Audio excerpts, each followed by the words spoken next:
education journey is that she never gave up, she kept going. Right?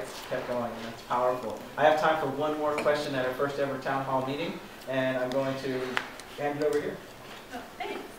Maybe have time for two. So I was doing a research project a while ago, and I was looking at how we pay for prisoners and how we don't pay for like our education. And I actually found out that California actually pays 3 times more for a prisoner than our own student, and that saddens my heart because I look on the news and like tuition rates are steady going up, but we have like $50 million to build up a prison funds that make use of stuff.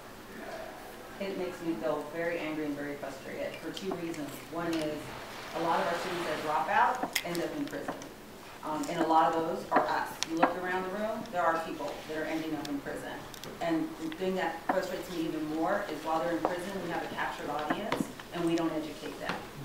So we don't take that opportunity where they're in there to give them access to simple getting a high school diploma. It's very, very difficult for them to do it. We say we do it, but we make it so extremely difficult that it's almost impossible.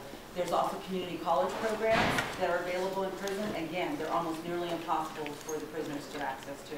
So for that, I get extremely frustrated. The other thing is, this is kind of political, but in my opinion, it gets down to special interest groups. And when you look at special interest groups, there's 2 special interest groups that impact education, not only in California, but other states, but I feel they have a higher impact in California. One is the prison union. They're extremely strong. The prison guards union, they're extremely strong.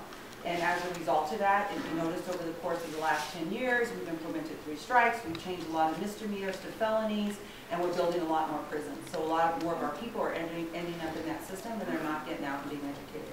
The other part of that is when you talk about education and how we're funding, our funding is based on priorities that are set by a lot of times influencers of the CTA, the teachers union. They're influencing the legislators because they fund their campaigns, and they're influencing others that are making decisions based on what adults need, not on what children need. So I get extremely passionate about that topic. Well said. That's an amazing question. Thank you for. Can I just want to add one thing?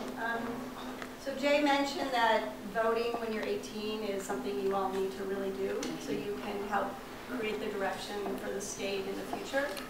But you guys can also create and influence policy right now. You know, each of you are part of youth action teams that are doing advocacy around specific issues in your neighborhood.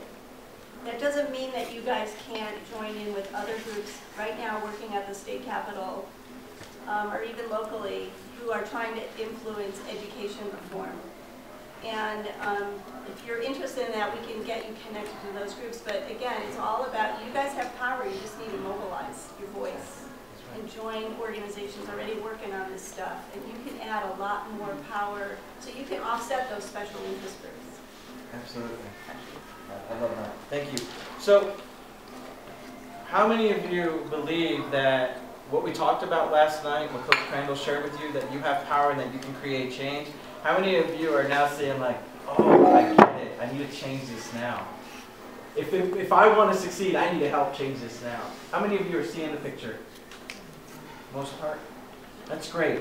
It's awesome, because we need you. Remember I told you last night, we need you and we need you now? I love what Vina just said. We need you now, so we need you to be part of these youth action teams, and we need you to create the change that you want. Because the change you want, so many other young people want.